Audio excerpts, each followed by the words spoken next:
everyone. Welcome to panel discussion for this month. Is like how do you add a personal touch to your customer's journey? This has been a topic like we have been thinking about quite a long time, and we in fact wanted to do it even last month, but we couldn't make it happen. But plus, we are able to make it happen with other panelists and with lots of experience. So let's get this started right away. Okay, let me introduce the topic. So what we mean by how do you add a personal touch to your customer's journey, right?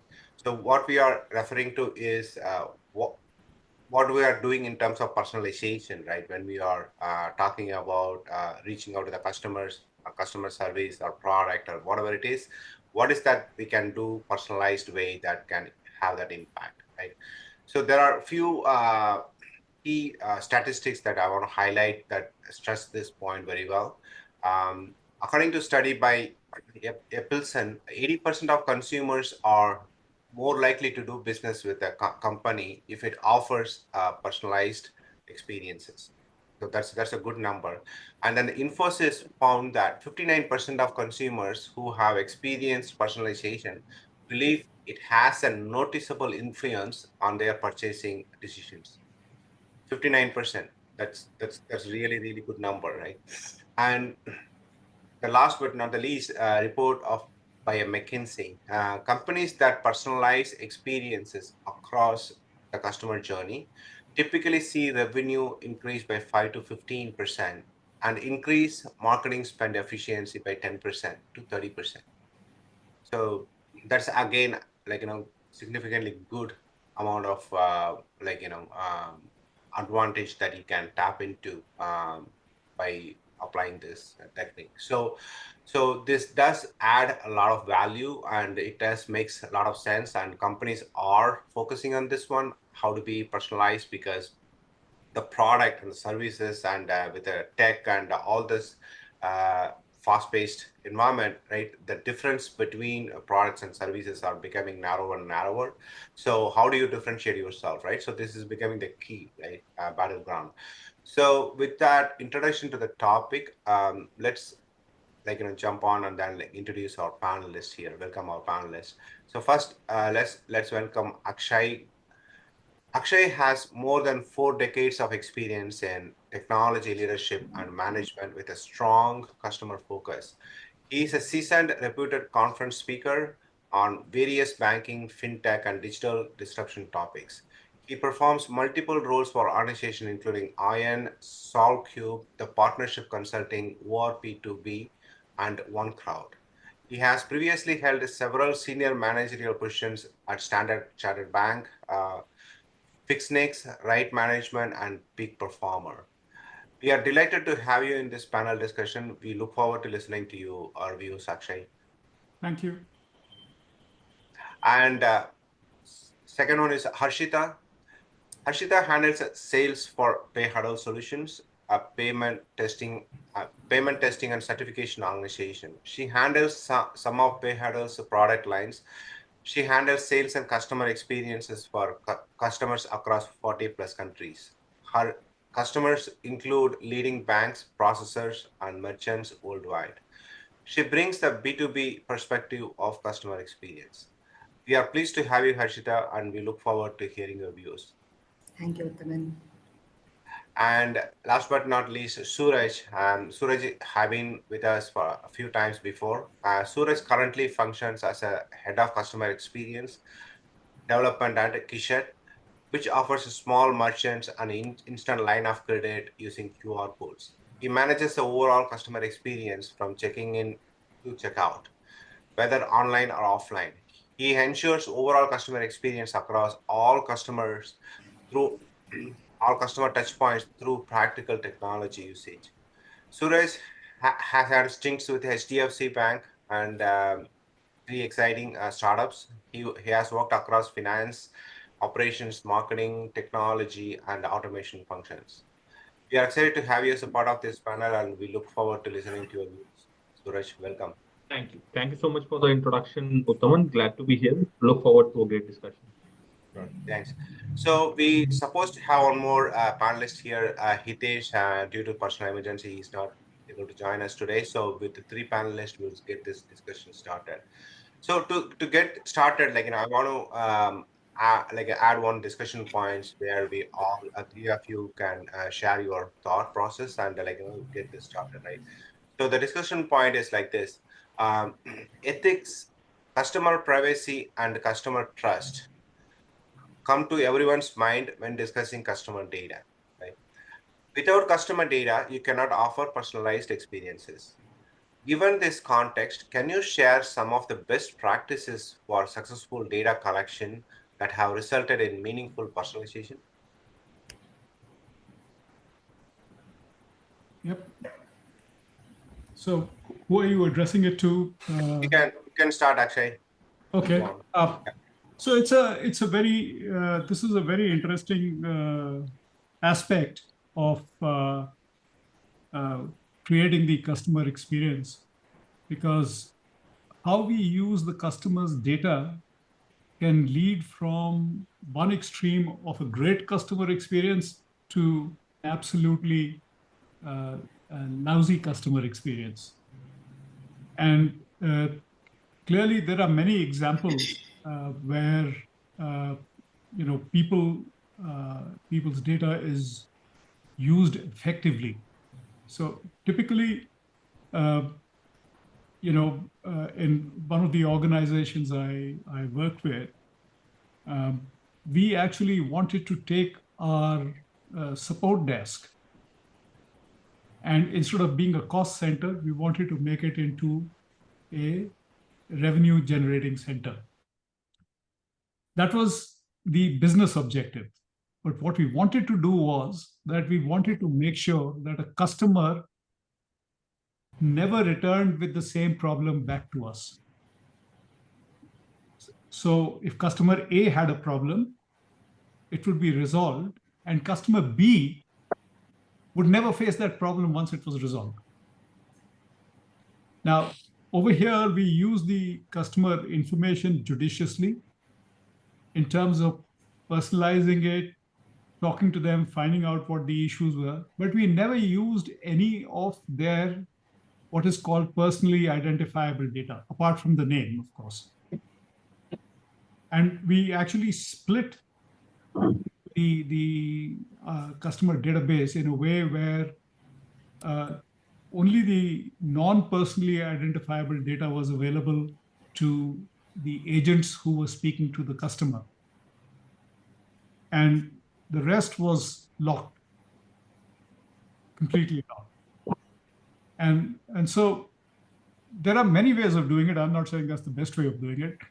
That was, but we actually, the net result was that people could actually see. It came to a point where we were getting 2 support calls a week, and this is a full-fledged bank in the Middle East. So I'm not talking about Yeah. a small startup. And as that stopped, and the agents built relationships by solving problems, we use those relationships to actually do cross-selling. And Okay. the what should be cross-sold was an algorithm which was happening in the background. So the agent didn't need to, we didn't send them memos that, regardless of who the person is, sell them a housing loan.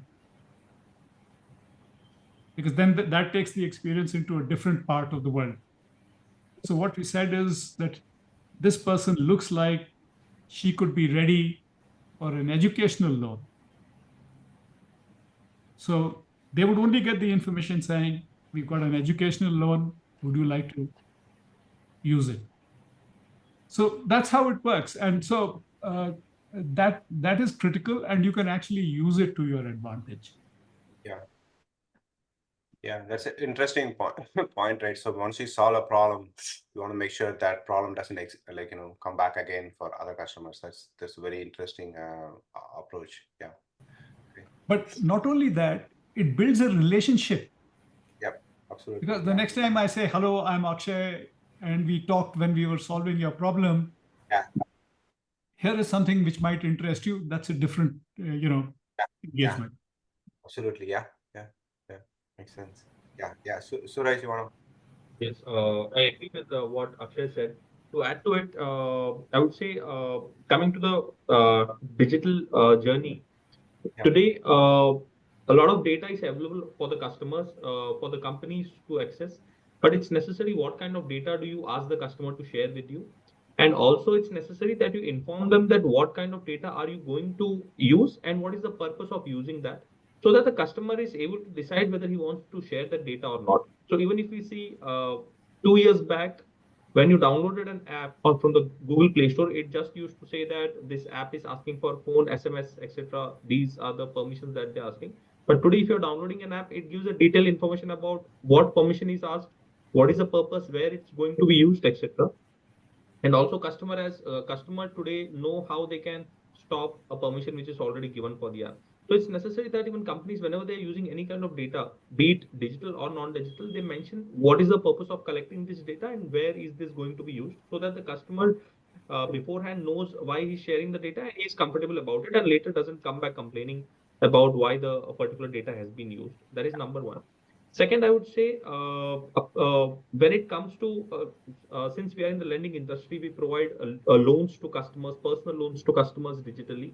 There are basic data points that we get from customers, which is the kind of credit score that they have based on the details they submit to it. But apart from this, going beyond this, what we do is, instead of asking customers to share more data access to us, what we do is we try to ask them questions which help us understand what kind of preferences or needs these customers have. For example, at the sign up stage, we ask a few questions to customers which helps us determine what are his needs for a loan. Why is he looking for a loan?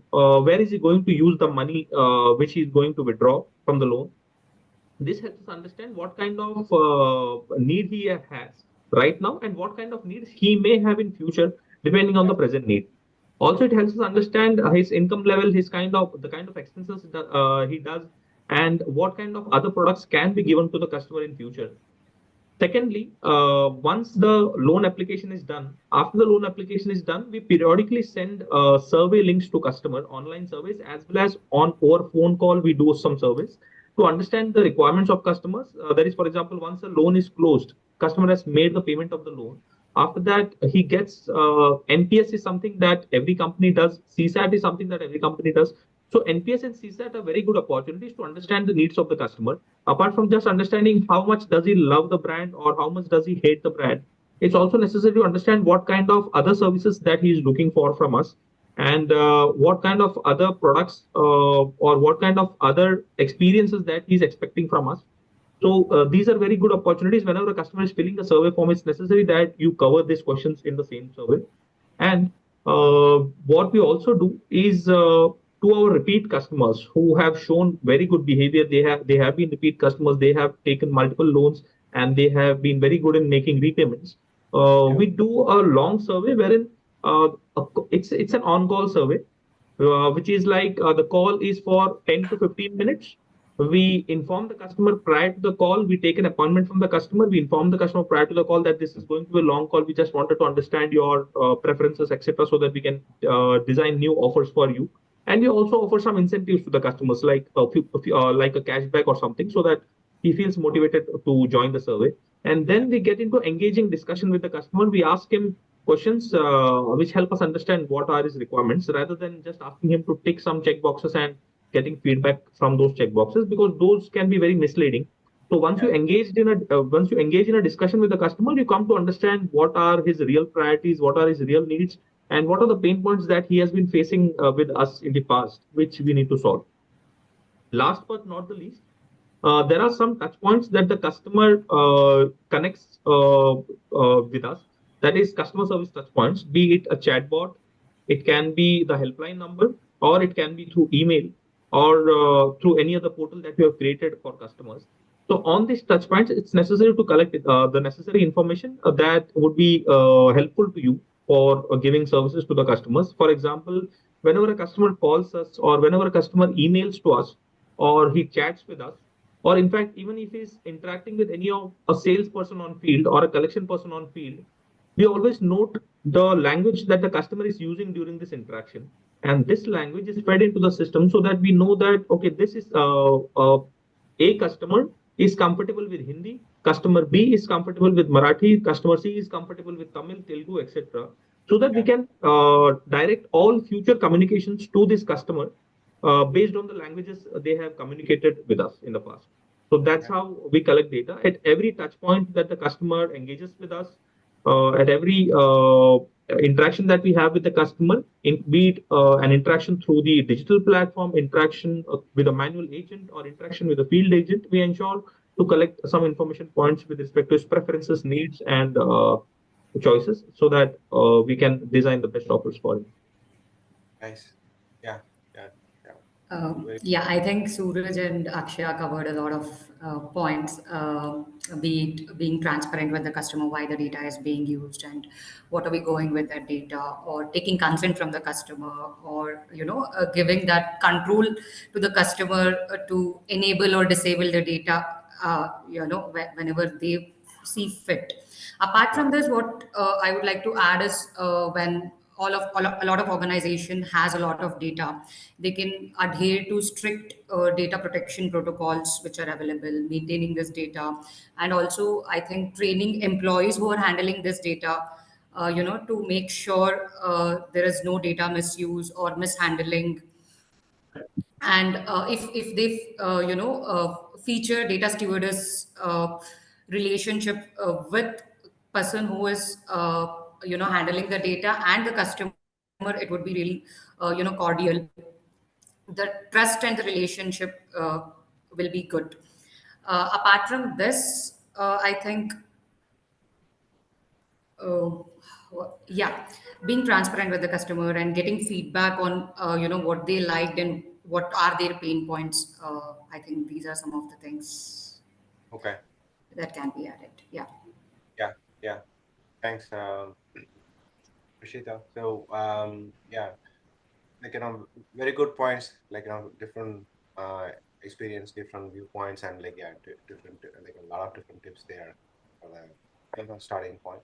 So let's dive into the next one discussion point, that is like, Akshay, like, I want to get your opinion, and Suraj, Harshita, like, feel free to chip in if you have anything to say, right? So, what innovative approaches have you seen or implemented for understanding and responding to individual customer preferences? Can you provide some use cases where personalized messaging has proven particularly effective? Uh, there are tons and tons of examples which happen.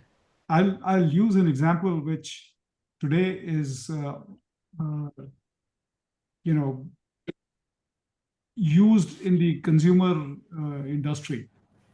I When I was working with Standard Chartered Bank um, long ago, well before AI and big data and cloud and things like that, um, we actually did a fairly detailed study on how consumer preferences can be taken into account. So all of us have ordered uh, food online, and it's become absolutely routine now. But there was a time when you called up to order a pizza, it was a big thing. And because you had to go through the whole routine. What is your address? The technology wasn't there. What is your address? What's your phone number? What would you like to eat? And actually, Pizza Hut first came out. So when you call up Pizza Hut, they would know, it's Uttaman calling or Harshita calling, and they'd ask, they know what your last order was. And they'd just say, how did you like that, or how did you like that pizza, and would you like to order more of the same? Yeah, yeah, So those, and we as a bank were looking at personalization, yeah, but the only examples available were car rentals, pizza, that kind of stuff, because there was a limitation of technology at that time. But today, the world is, technology is not a barrier. Now, what is a barrier is the imagination of what a good customer experience means. Because once you determine that, building it is easy. Well, relatively easy. I won't say easy, but relatively easy. Yeah. So there are many such kind of experiences where people talk about. All of you are very familiar with contactless payments. Yeah. Now, contactless payments, when they really became popular, was at the turn of 2000, 99, 2000, around that time. Once the nonsense about Y2K disappeared, people started looking at it. And that was a customer experience which was amazing. And the people who thought about it at that point in time actually had a great head start. So from the world of transportation, for example, if you look at it, if you look at the city of London, if you travel there by the tube or bus or anything, every mode of transport had a different card or a different ticket or all that kind of stuff. And there was an organization called Transport for London, who decided that they will actually have a device, one single card, which is a contactless card, which will just be a tap and go. So the customer experience was very simply changed.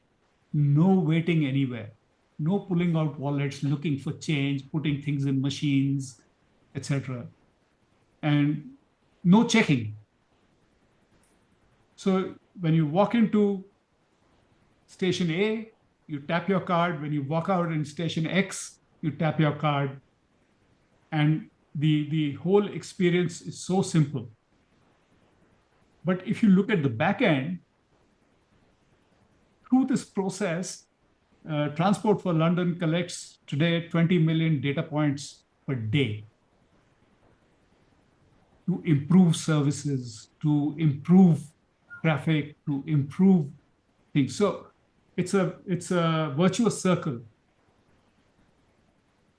But the simple thing was, what does the customer really want when you're going to work, coming back from work, whatever? You just want good, fast transport. You don't have to stand in a queue anywhere. Tap, go, tap, go. Very simple. So that's, I mean, these are two extreme examples. I'll leave it to Suraj and Harshita to talk about these things. Yeah, good points. Yeah. So the key is, right, most of the time what happens is that the best utilized services are like, the end user experience is so smooth, right? Very, very less intrusive, meaning like, you just do it as part of what you do regularly, right? You don't have to do anything extra. You don't have to do anything like, just to make this happen, and so painless, so frictionless, right? So that's the key. So what you explained is like, that's a kind of a similarity, right? So to make it very, very less like, intrusive. So talking about it, like, Amazon became popular and very successful, and they, like, think about it, like, why did that happen, right? Because we did not have that much of trust making an online transaction, or like, giving our credit card number, and expecting the company would deliver the product, and deliver the product, the right product, and the right time. Like, a lot of different questions, right? It's not just one, right? A lot of different questions. So how did that happen? How did it work, right? So they made it simple, and like, so made it very easy to buy, and also the return, right? No questions asked. If you don't like it, you can just ship it back, and they take it, right? So that made it a lot more easier to decide, okay, if I don't like it, I can return it, so why not try it, right? So once you try it, and there you go, you have that good experience. Oh, this product is not that bad, it is same, or it is even better. So once you go into that cycle, the vicious cycle starts, right? And then so you get better, and then they learn how the customers are behaving, what works best, and they improve on it. So yeah, so it makes a lot of sense what you're saying. Yeah, I can see uh, what that could have done for the London transportation, and so how it would have impacted. So it's a great example. Yeah. So Suraj, Harshita, you have anything to add? Otherwise, we'll move on to the next one, the next discussion point. Yeah, I think one example I would like to add is like what we have done at Kist and Ring is that we have removed the friction from the friction that was usually there in loan getting a loan disbursed. So usually previously it was a practice that you apply for a loan, you wait for the disbursement to happen, you sign few documents, you wait for the KYC to get approved, and then the disbursement happens. And that too, the disbursement it takes like some NEFT is happening, you're waiting for 2 working days to happen, you're checking with your bank. So the overall cycle was at least of 5 to 7 days. We made it completely digital, and now the disbursement happens within 5 minutes, provided the KYC is completely, it's a digital KYC journey wherein the customer verifies his Aadhaar, his PAN, and we don't need an income proof as such, because we verify the customer based on his credit score and based on the KYC that he's doing, and accordingly we give him a loan limit. And if the customer is good in repayment, if he's able to repay on time, then we accordingly increase the loan amount for the customer for his next loan. So rather than promising a 1 lakh loan to a customer, even if a customer is able to get 15,000 rupees or 20,000 rupees immediately within 5 to 10 minutes by completing his digital KYC in a secure manner, he would be much more than happy, because he needs the money right now at this moment for an emergency expense. And he wouldn't be interested in 1 lakh rupees and waiting for 7 days. He would rather prefer getting that 20,000 rupees right away and get done with his immediate expenses. So that's a need that we understood, and that's where we solve that problem of understanding the customer's pain point. Oh, okay. Yeah. Yeah. True. Yeah. Yeah. Okay. So, Ashita, you have anything? Otherwise, we'll move on to the next one. Yeah, I'll probably add an example to what Akshay was mentioning about ordering a pizza, right? Those were the days when they knew everything. Now, I think because of AI and ML, I keep getting these personalized messages from Zomato, which I absolutely love. If it's raining, they send a message called "Tip Tip Barsa Pani." Pakora बज्जी हो जाए या फिर what's for dinner at around 8 p.m. I'm not talking about your mom scolding. It's very personalized and very quirky, and uh, it's it creates an impact. Even if I'm having a bad, like let's say I'm having a bad day, I look at that message and I have a smile on my face. I'm like, wow, that's something Yeah. sweet. Yeah. Nice. Yeah. So Absolutely. yes. Yeah. Good way to keep in touch, and yeah, to keep up the relationship going. Yeah. Absolutely. Yeah. Okay. So the next discussion point is Akshay, Harshita, you can add, and Suraj, if you have anything, you can chip into. So this is more about the AI, that the latest technology, what we're talking about. So we want to touch base on that too. So can you provide a AI and ML powered personalization examples that have significantly impacted customer engagement or satisfaction? What key challenges do businesses face while implementing AI-driven personalization, and how can you overcome them? Yes, I think when we have to cater to this, the e-commerce businesses or the media platforms that are available right now have taken leverage about of this AI and machine learning technologies that are available to gather data and understand user behavior, browsing patterns, buying patterns, all of it. If I have to give some examples, I can let's take Amazon. So Amazon has come up with this unique feature for Amazon Wardrobe. As we know, Amazon has millions of products available. So this platform is exclusive for the Prime members of Amazon, where we answer multiple questions like, what is my preference fit, or what would I like to wear? A few basic questions about myself, and a stylist would recommend us few hundreds of outfits. In when compared to millions of outfits, hundreds according to our personal choice is much more easier. So that is one of the greatest feature Amazon have come up with, and Amazon is like absolutely setting the bar when it comes to personalized customer experiences, be it this wardrobe experience, or uh, customers also buy, let's say I'm buying a phone online on Amazon.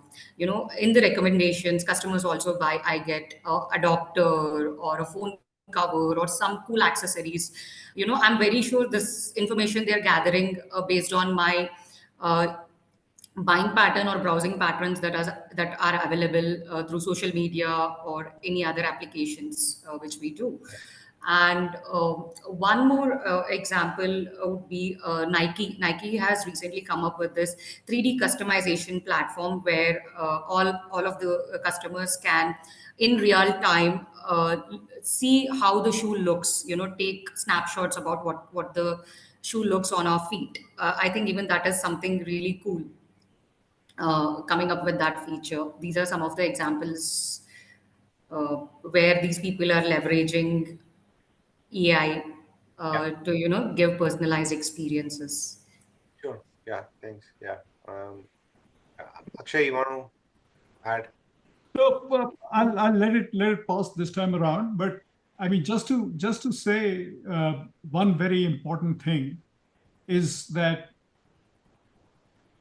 since we brought up the subject of AI and things like that, um, we must remember that in all these scenarios, AI is the enabler. But before the enabler, you need to know what is it that you are trying to achieve? What is it that the customer wants? Yeah, And if you have to use AI usefully, one of the first things to be done is to use AI to gather what the customer experience desired is, and rather than I meet so many people and they say, we want something with AI, to improve our customer experience. And I say, okay, but what is your objective? Do you want to make money? Do you want more clients? What do you want to do? And they say, oh, not sure. My boss told me that I have to deliver an AI-based customer experience. yeah, It'll never work. It'll fail. I can guarantee you that. yeah, yeah. So that's just a warning which I had. I didn't want to kind of spoil the mood of the. No, no, absolutely. No, no, that's true.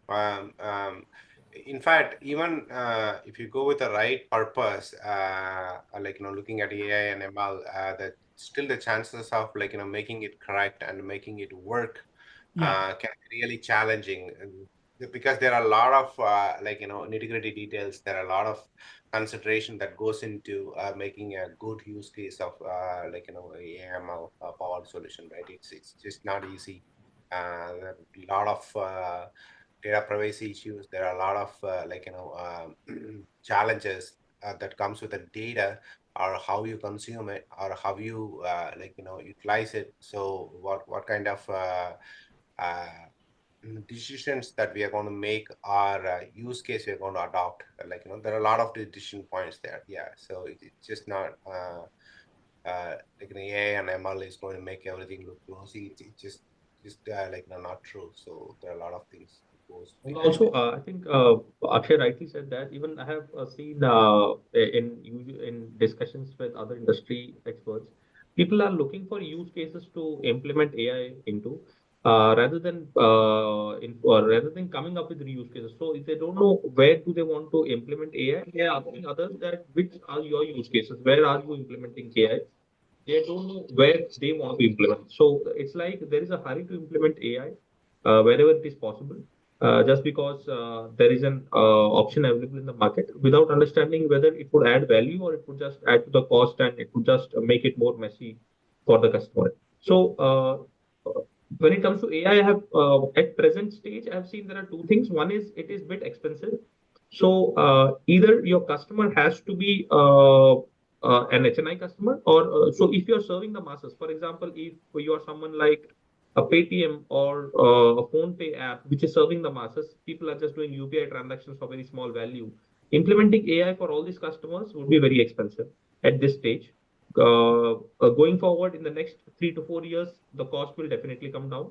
Second, there has to be a decision making involved for the customer. Like if you're Amazon or Flipkart, where the customer is coming to you and he has a decision to make, there are too many products, there are too many FAQs, there are too many information points for him to read, understand, a lot of decision making to done, a lot of thinking to be done. In that cases, AI would be helpful for the customer. But if you are a simple service provider, you just have one service or one product available, and there is not much thinking or decision making to be done at the customer's end, then implementing AI wouldn't be very much fruitful. Yeah. It would take up a lot of time and efforts, but it wouldn't give the results that are expected. I think Yeah. that's what companies need to think. Sure. Yeah. Good point, Suraj. Yeah. Okay. Okay. So let's move on to the next discussion point. This is for you, Suraj. So Akshay and Ashita, feel free to add more if you have any. Suraj, here is the discussion point. What which brands do you admire for their mastery of personalized customer experiences, and what sets them apart? How do you implement personalization with your customers? And do you emulate any of the practices of the industry leaders? Yeah. So I would say there are three brands that stand out. They belong to different industries. So whenever I want to understand about personalization, these are the brands that I refer to. I look at their use cases. I look at what kind of new developments they're doing. Number one is Amazon. The kind of recommendations that Amazon gives to you while you're shopping, after the shopping is done, and even after like 6 months after you have used Amazon website, you still keep getting recommendations based on the surfing that you have done on their website after you coming out of their website, as well as the kind of products you have seen on their website, plus also the reviews that you have left on their website. Based on everything, they come up with a recommendation for you, the best offers for you. And I think the recommendation engine is very good. It doesn't throw out senseless recommendations. The recommendations are they make much more sense, and that's the reason customers continue buying from the websites. And even if they do not have a need for a product, they would still end up buying it just because the recommendation engine is very powerful. Second, I would say is Netflix. Platforms like Netflix, they leverage data very well to understand customers' preferences based on his viewing habits, based on the advertisements that he gives, based on the preferences that he has given. They show the right kind of TV shows and movies that the customer would be interested in, possibly would be interested in, and I've seen that at least like 80 to 85% of the times the recommendations that Netflix gives me are are correct, and these are the kind of shows that I would like to watch. Third would be Zomato. I would say platforms like Zomato and Swiggy, both of them, they utilize data in the right manner, wherein based on the kind of similar to Amazon and Netflix. I think these are platforms that have a lot of data available, and this data is not something that they have not informed the customers about, but this is simply the customer's journey, as well as the customer's recommendations, reviews that the customer has left, what kind of searches that the customer has done on the platform. This helps them power the recommendation engine very well, and throw out the right recommendations, the right kind of notifications, right kind of messages, right kind of communication, and right kind of offers and discounts to customers based on their past history. So I think these three platforms are a very good examples which we can use for our business. But before using them, we also need to understand whether our business, the products or the services that we are into, does these kind of So does these kind of models fit our business or not? Otherwise, just copying the models won't yield the right results. Okay. Okay. Yeah. Good points, Suresh. Yeah, thanks. Okay. Harshita, Akshay, you want to add anything? Otherwise, we can move on to the Yeah, next. let's move on. Yeah, absolutely. Yeah. Okay. Um, so the last discussion point is for Harshita, for you, and so of course others can chip into. Can you share anecdotes or experiences where authenticity in personalized interactions has significantly impacted customer relationships or loyalty? Yeah, sure. So when I say personalized interactions with the customers, since we have global customer base, it's really not possible for us to be in present in their office for all the meetings. Uh, a small key factor having personalized experience can be turning my camera on, picking up the call when they are reaching out to me, or responding to them as quickly as possible. Even these are these may be minor things, but this definitely add a lot of weightage to customer experience and how comfortable they are to reach out to us, right? So I'll give you one example where we had a customer whose first language was not English. They're from a different country. Initially, when we started communicating, it was only emails. When I asked for a call, the customer expressed that she doesn't know to speak English and she's only comfortable, to she's comfortable being on chat itself, on email or WhatsApp chat. So what we did as a company, we thought it is really important to understand what are the pain points and to have that conversation. So we had a translator in place. We got on a call. We showed the demonstration of our product, and also we did the project with them where they got their certification done. Through this, what we achieved is they were extremely happy and content. After that, we also got a lot of recommendations from them saying, okay, there is a company like this in India with different time zone. I must add that as well. In India, who is helping us with these kind of certifications and products. So this is one of the example, and being available for them during their time zone, or with the language they are comfortable with, or as being responsive and being available to them when they are in need. I think these are some of the key factors that all of us should I mean, at least in terms of our business context, it's really necessary. Yeah, absolutely. Yeah, yeah. So very good, right? Because sometimes it seems very simple, but those are the even things make a huge impact, right? And yeah, so being able to communicate in the language they are comfortable, and also being able to serve in their time zone is sounds simple, but yeah, it's very very impactful. So we have seen it many times. It happens, and how we can differentiate ourselves or our services from others, by making some of these adjustments, and making ourselves available to the customers at the customer's convenience, rather than the other way around, right? So it is really important. Yeah, yeah.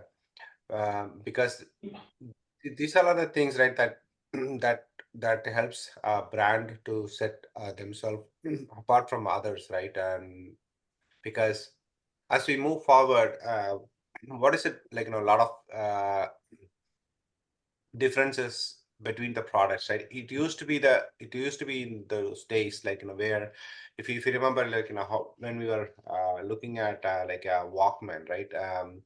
It used to be Sony used to be known for making a good Walkman with they used to start with the audio cassette player, and it moved to a CD, and it moved to a MP3, still little bulky, but yeah, it was. And then guess what happened, with the iPod and everything, the whole thing changed. And the difference between phone and music player, and and then again, now we have gone into a situation where we are just streaming. We are not even thinking about storing anything anywhere in any of the boxes, right? It is so it's magically streams from somewhere. So the customer experience in 20-25 years have gone from audio cassette all the way to online streaming. And we have adapted it, and it made it a lot more simpler. And it enables uh, audiences to be able to listen to their favorite and in their whatever the language it is, and whatever the different situation they are in, be able to choose and listen. That's a huge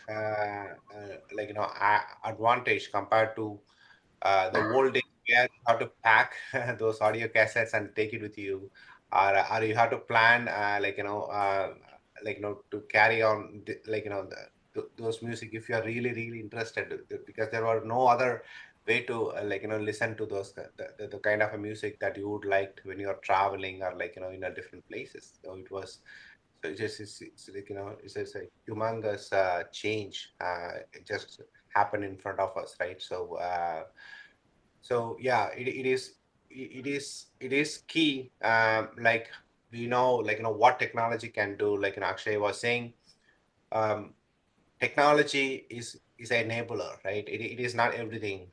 So use the technology, apply it the right way. Before that, understand what is that we are trying to do, and what is that we are trying to solve, or what's the end goal, right? Defining that is a key, and coming up with the right technology and making it work frictionless, and making it easier, and making it as part of their interaction. It's nothing new. That these are the like you know few things that can take us a long way, and help us give a best experiences, and along the way be able to part of our customers life one way or other, which means long loyalty, right? Which is a huge factor any companies would be loving to have in these difficult days, right? Yeah. So very good discussion points, and really learned a lot of things. So from all three of you, and it's really nice discussing, and based on some of your own personal experiences and everything. Yeah, it makes a huge difference. Yeah. So, that brings us to the end of all the discussion points. And audiences, if you have any questions, please start, asking. So, we'll give you some few minutes, so you can ask questions directly to the panelists. So that will give you a chance. So, let's get to it, and then while uh, while I give them a few minutes to think about the questions and come back. You can either put it in the chat, or address it to Abdul, and he will ask. So either way it will work. Meanwhile, I would like to take this time to thank each one of our panelists for their time. So Akshay, it is really really nice. I know you want us to call you Akshay. I still want to call you sir, not because of anything else. Just sheer experience, and lots of fun talking to you today, and we really learned a lot of things from you. And I know where you live, so we'll stop by sometime and meet you in person when there is a time. Thank you Right. so much for being here, sir, today. Thank you. Yeah, thanks. So Suraj, you have been here many times. Thanks so much for being a strong supporter of our organization. Thanks so much, and you always add a lot of value and good discussion points and experience. Thanks so much for being here, Suraj, today again Thank you. once Thank again. you so much, Uttam. Thank you for calling. Yeah, so Harshita, thanks so much, and we want you to be again and again joining us, and sharing your international experiences, dealing with different countries, and because you are in a entirely a different space altogether, and a different kind of a B2B, and yeah, so like you were in terms of like what do you experience, and like for your customers is very different than what we usually like do for many other companies, right? So it is important to learn from you as well. So it has been really nice talking to you today, and thanks so much for being here, Ashita. Thank you. It was a pleasure, and sure, yes, I look forward Yeah, to coming back again. absolutely. Yeah, thank you. So audiences, like please go on. Abdul, like you have any questions from the audience, like There is let's one question from Pawan Shetty, which is there in the meeting chat. yeah, Shall I read it, sir? yeah, go ahead. Yeah, In the meeting chat. yeah, Yeah. go ahead, Abdul. Yeah. Yeah. One person put it in the chat. The fintech companies are offering instant loans, which are creating them challenges in collection later stage. What is the expectation of DFI fintechs from CCaaS companies to increase their collection percentage seamlessly? Also, what is the future of collection process? How it will be evolve How further? yeah. Okay. So, yeah, shall I take this question? Yeah, please. Yeah, please. Okay. So, to answer the first question, yeah, there are instant loans being offered, but wouldn't say this great problem challenges in collection. Uh, Challenges in collection come up only when the kind of underwriting that you're doing or the kind of verifications that you're doing are not up to the mark. So if you're able to underwrite the customer properly, then there shouldn't be a challenge in collections. But being said that, collections are part and parcel of lending. Any company that is into lending, be it NBFC or bank, they have to be into collections, and collection is a very important part of lending. So till date, I would say collections has been very much being dependent on calling, wherein a manual agent calls the customer, reminds him of the date, he follows with the customer and gets the payment. If calls do not work or if the customer is not responding to calls, then after maybe 60 to 90 after days, the customer maybe a field visit may be done to the customer to remind him about the loan since the phone is not responding. But what we are seeing is there are a lot of digital channels, digital means of reminders emerging right now. Digital tools are also emerging, wherein customers are being reached from different channels. Apart from call, the customers are reached on WhatsApp or SMS, also through automated calls, and also through AI chatbots, wherein AI chatbots are the latest one to enter the fray. But I would say going forward, like what you have asked is what is the future of collection process? I would say manual collections will continue to be a part of the collection process. It wouldn't be 100% automated, but yes, automation will help bring down the cost. Wherein, for example, customers can be called using an AI chatbot, wherein the customers who are not deliberately delaying the payment, they have just missed the payments and they're not able to make payment, or they just need someone's help to make the payment, they want someone to handhold them in the payment process, the AI chatbot can help them. This will help companies call customers on a mass scale without involving manpower costs. But when it comes to customers who are delaying the payment, who are not able to make payment, or who are purposely delaying the payment, or who are not responding to calls, in such cases manual efforts will be required. So I would say it's a combination of automated platforms like AI chatbots and AI voice bots, especially, and the manual collection effort. Coming to the application of AI, I would say for a country like India, more than chatbots, voice bots would make much more sense, because customers, especially in tier 2 and tier 3 cities, are much comfortable with the voice channel compared to the chat or email channel. Whenever there is a problem, they prefer speaking to someone over call.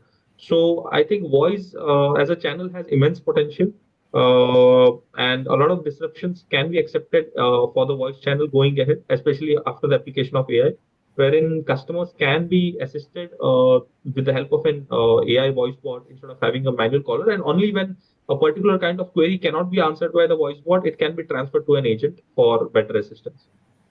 Absolutely. Yeah. Yeah. Thanks. So if I may just quickly come in, very valid points, Suraj, because that's really leveraging the manual workforce and using technology to enable collections. The other thing which was very valid, which you pointed out, is the underwriting and the risk management. And today, see, earlier, if it was retail loans, it was very difficult to manage because there are thousands and thousands and thousands of retail loans. Right. And today, technology can actually enable managing those at the individual level. So there's no such thing as a mass market anymore. And it is always better to look at economic parameters and things like that to assess where something may become a non-performing loan. So that is an area also which people are looking at very carefully. And then the other thing which you talked about, Suraj, which is saying helping people who may want to pay but for some reason they cannot. The thinking towards that has also changed. And so I think combining both these things, I definitely see that there's a lot of scope for tech companies and fintechs to actually enhance this whole collection process. Yeah, absolutely. Yeah. Good point, sir. Yeah. There is a question for Suraj, I guess. It says, how AI is modernizing and the collection process. Yeah, I think this is part of what we already discussed. So right now, when we say how AI is modernizing the collection process, the only place where AI is being used right now, there are two areas. One is quality check. That is, for example, previously, if there are 1,000 calls made in a day, out of the 1,000 calls, only 2 to 3%, that is 2 to 3 calls, 2 to 3% would be 20 to 30 calls would be audited by a manual auditor. He would listen to the call and he would check whether there was professionalism in the call, whether there was some aggressive behavior in the call. Because usually collection as a process, sometimes aggressive interactions tend to happen. It can happen at the customer's end, it can happen at the executive's end. So it's necessary to keep a check on it so that there is no kind of unprofessionalism in any interaction with the customer. So when it comes to kist and ring, it's as a part of our policy. There is a code of conduct that we have for collections for field as well as for calling. And to monitor this, we audit around 10% of the conversations manually. But what we have done is we have gone ahead and implemented an AI-based solution, automated solution, which helps us audit 100% of the conversations that happen on call with the customer for collections. And out of these conversations, the engine tells us that how many of the conversations there was aggressive voice, either at the agent end or at the customer's end. There was rejection from the customer's end. He said that no, I'm not going to pay based on the voice. There were a certain set of words used by the customer. We can feed these words into the engine called, say, for example, if the customer is using a word called hospital, or if the customer is using a word called emergency, health, or grievance, complaint, or RBI, etc., or a court case, legal case, etc. These words can be tracked during the conversation and highlighted so that necessary action can be taken. So I think AI, the very best use case is quality check, wherein all communications that happen with the customer, be it on call, email, or chat, can be verified by the platform so that any kind of non-adherence to policies or any kind of red alerts that we want the business to know about immediately so that it can be tackled immediately and a solution can be given immediately rather than it becoming an escalation at a later date can be handled. That is one part. Second is the voice bot that I said. A voice bot is a very powerful solution wherein customers can be made a call through a bot wherein they can be assisted with the basic queries like how to pay, when I will pay. Customer can mention the date to the bot that I will pay on 5th. So please do not call me till 5th, and I'm not able to make payment. Can I get some discount on the late fees, etc.? These basic queries can be handled, but beyond this, it has to be transferred to an agent. So I think voice bot for collections and for quality process is the best use cases for AI as of now. Going forward, many more other use cases would emerge. And I think new use cases are also emerging on field collections, which is not very much touched by technology as of now. The only technology that exists for field is they have an app at hand. Whenever they are visiting, the businesses know where are they located, where is the location of the executive, where is he visiting right now, how many visits has he done, what is the disposition, what has happened today, etc. All these things can be tracked. But when it comes to interaction with the customer, what kind of interaction is he doing with the customer? What kind of behavior is he displaying? What kind of inputs that the customer is giving to the field executive? Capturing of these things are not happening. So I think a lot of scope remains in the field process for AI to be applied. Yeah. Yeah. Yeah. Hi, Well, Suraj Hussain this side. Yes, yes, Udit. That's well said. I have a follow-up question here. How Yes, will you measure the success and ROI? You talked about AI as an enabler, no, helping in no reducing the delinquency rate, improving the recovery rates, correct, delinquency like by doing a self-correction through bot and stuff like that, right? So how correct. will you evaluate the success? Okay, so there are two things. Let's start with the quality first. For example, if the basic thing that I would check would be the cost, whether it is saving me on the cost front or not. Because first of all, if I have 20 people who are doing quality checks, the salary of the 20 people and the kind of inputs that they give to the system, how many fatal calls or how many bad or zero tolerance calls are they able to catch in a month? Based on compared to that, if I implement the AI system, what percentage increase will I get in identification of bad calls? That is one parameter for me. For example, if a human is able to give me two bad calls per day after going through the 5% data that he gets, compared to that, if the AI model is able to give me 20 bad calls per day based on the logic that has been fed, then it is working for me. Because maintaining quality is very much important. It's not always about the cost; it's also about the kind of quality that we deliver. Second, I would say is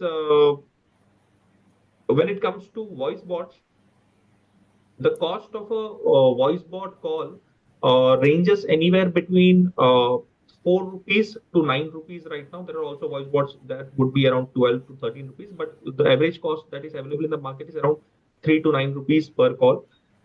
Compared to an agent, this would be expensive. But when it comes to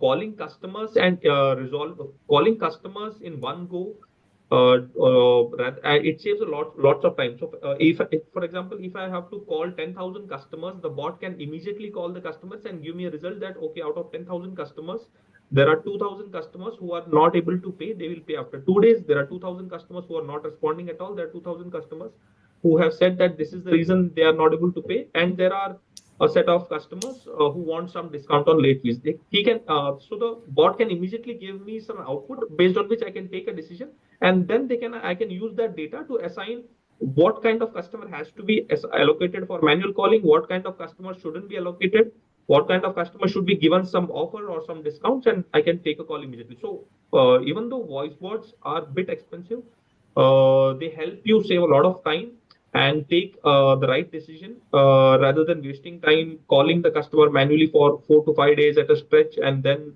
coming to a conclusion that the customer is not responding or the customer wants a particular offer. So I think for calculating ROI, it's important. Apart from the cost, you also need to see what kind of data is it giving to you, and how is it helping you reduce the time how is it helping you to reduce the decision making time, plus yeah. how is it helping you in compliance, because compliance is a very important factor for companies in the BFSI space, given that we have one of the best regulators in India, which is RBI. So compliance has come to the forefront right now for all banks and NBFCs. So I think apart from cost, we also need to look at compliance perspective and also on the time that is being saved by these platforms. Yeah. Good points, Suraj. Yeah. Yeah. Thanks so much for that. Thanks, Yeah. Suraj. Yeah. It wouldn't hurt. You should always go for some pilots rather than waiting for someone to adopt. So what we are doing right now is we are doing pilots with different platforms for different use cases to understand what kind of output they are giving. For some platforms, we have seen a very good output. For some platforms have failed flat. We do not see any kind of output from that for a particular use case, then we stop that. So it's necessary that you keep doing pilots for different use cases and understand what kind of results you're getting. And based on that, you can then take it at scale and implement it for the entire customer base. Sounds good. Great. Yeah, so I think that brings us to the end of the hour. We are already 5 minutes over that time. So I know there is one more question there, but we'll get to it later. So thanks so much, Akshay. Thanks so much, Suraj and Harshita. So looking forward to talk to you all one more time later on. Thanks so much for taking time and joining us. Thanks so much, audience, and we'll all be back in next month with a new topic. Thanks so much, and have a good evening. Thank you so much. Thank you, everybody. Thank you, everyone.